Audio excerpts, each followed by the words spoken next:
gone. The second began. It was the last of the regiment's stay in Meryton, and all the young ladies in the neighbourhood were drooping apace.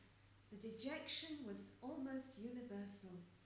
The elder Miss Bennets were still able to eat, drink, and sleep, and pursue the usual course of their employments. Very frequently were they reproached for this insensibility by Kitty and Lydia, whose own misery was extreme, and who could not comprehend such hard-heartedness in any of the family. Oh, good heaven! Oh, what is to become of us? What are we to do? Would they often exclaim in bitterness of woe. How can you be so smiling, Lizzie? Their affectionate mother shared all their grief. She remembered what she had herself endured on a similar occasion 25 years ago. I am sure, said she, I cried for 2 days together when Colonel Miller's regiment went away. I thought I should have broke my heart. I'm sure I shall break mine, said Lydia. No, if one could but go to Brighton, observed Mrs. Bennet. Oh, yes, if one could but go to Brighton. Oh, but Papa is so disagreeable. A little sea bathing would set me up forever. And my Aunt Phillips is sure it would do me a deal of good, added Kitty.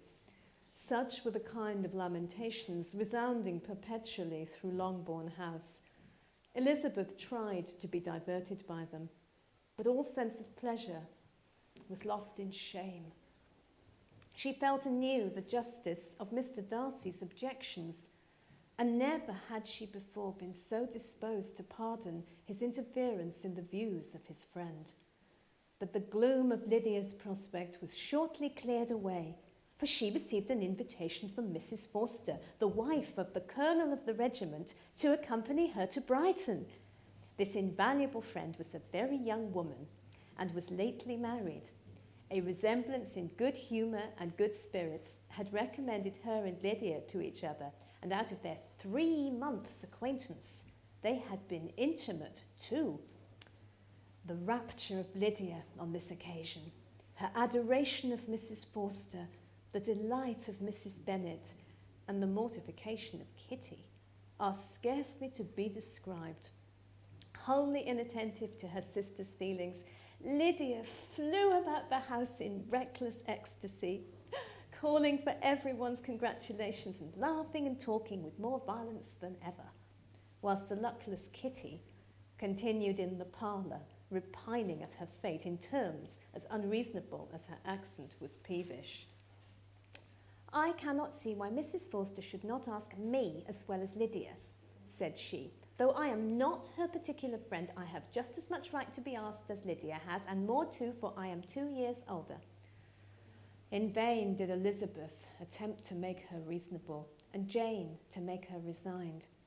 As for Elizabeth herself, this invitation was so far from exciting in her the same feelings as in her mother and Lydia, that she considered it as a death warrant of all possibilities of common sense for the latter, and detestable as such a step must make her were it known.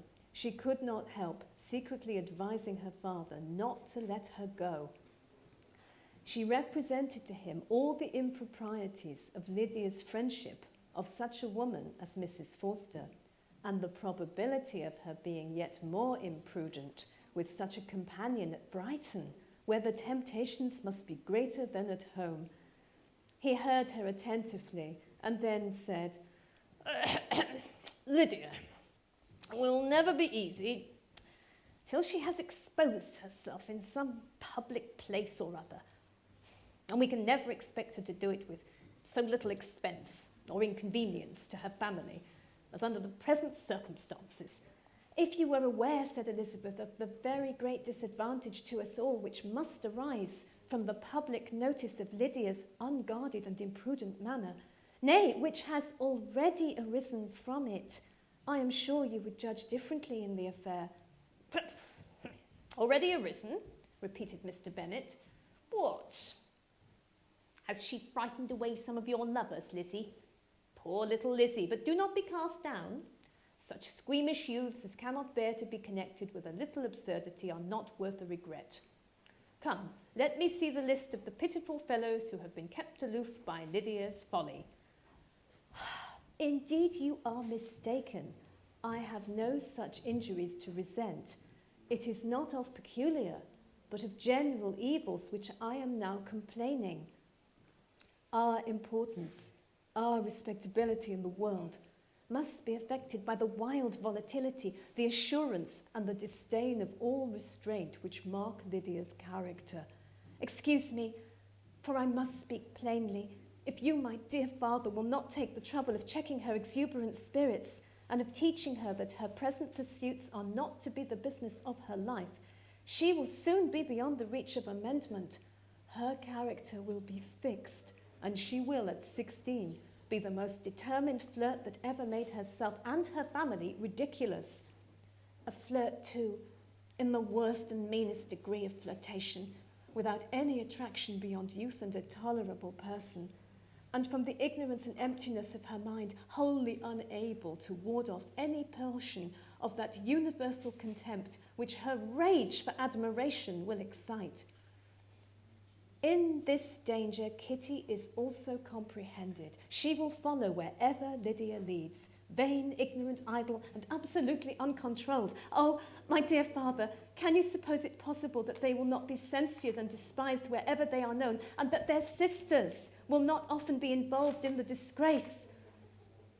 Mr. Bennet saw that her whole heart was in the subject, and affectionately taking her hand, he said in reply, "Do not make yourself uneasy, my love. Wherever you and Jane are known, you must be respected and valued. And you will not appear to less advantage for having a couple of, or I may say 3, very silly sisters. We shall have no peace at Longbourn if Lydia does not go to Brighton.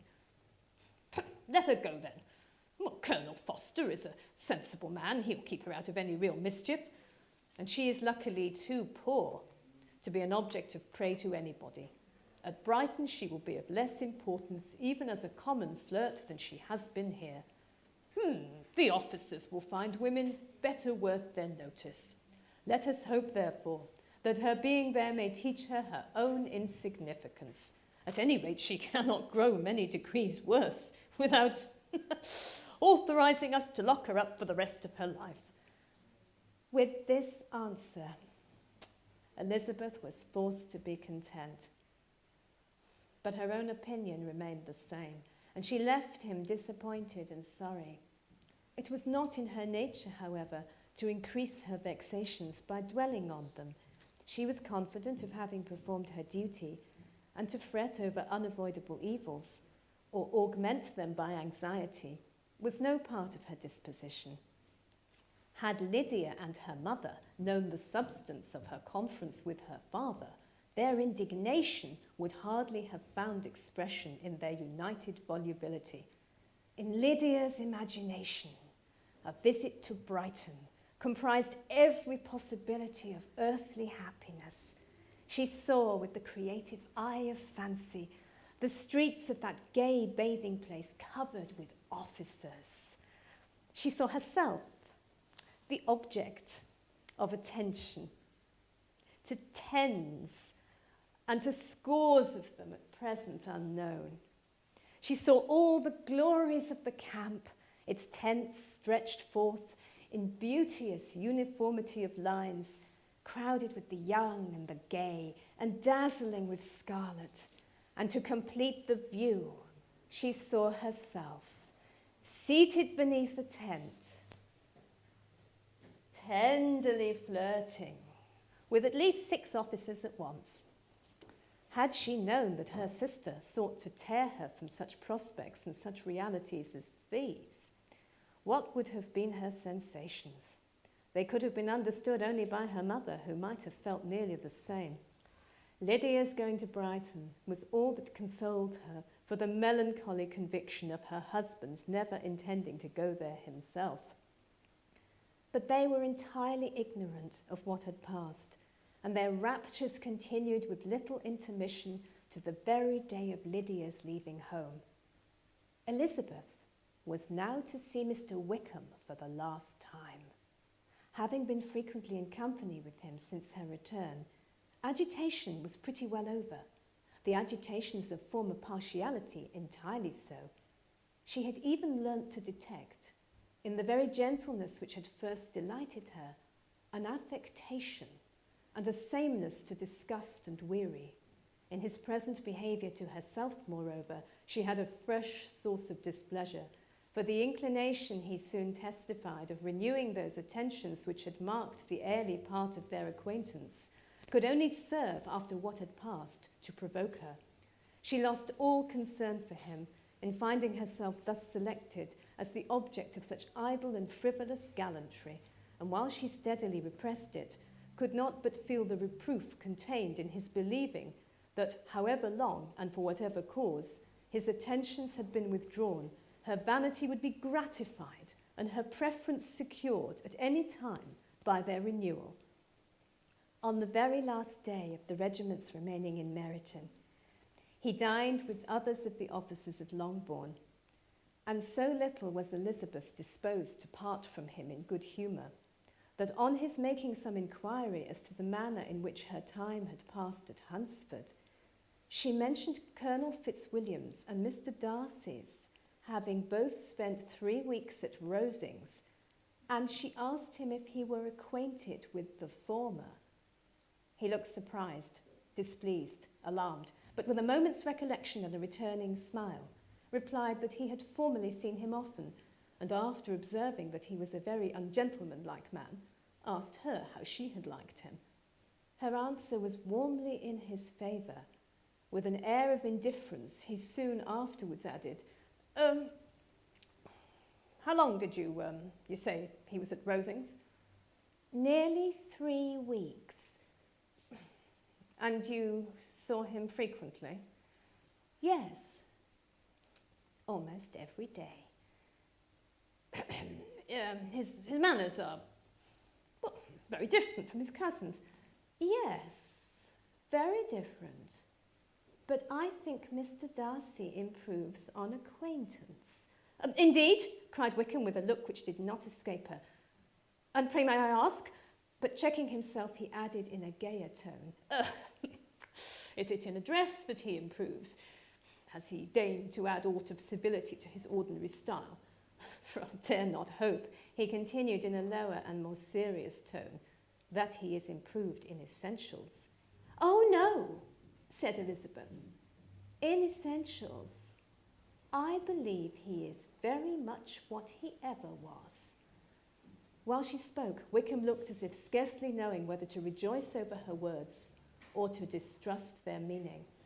There was something in her countenance which made him listen with an apprehensive and anxious attention, while she added, when I said that he improved on acquaintance, I did not mean that either his mind or manners were in a state of improvement, but that from knowing him better, his disposition was better understood. Wickham's alarm now heightened his complexion, and he looked agitated. For a few minutes he was silent, till shaking off his embarrassment, he turned to her again, and he said in the gentlest of accent, you, who know so well my feelings towards Mr. Darcy, will readily comprehend how sincerely I must rejoice that he is wise enough to assume even the appearance of what is right. His pride in that direction may be of service, if not to himself, to many others, for it must deter him from such foul misconduct as I have suffered by.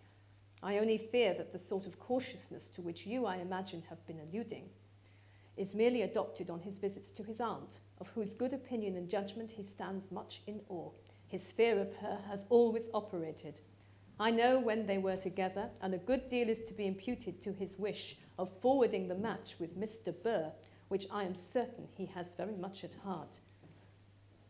Elizabeth could not repress a smile at this, but she answered, only by a slight inclination of the head.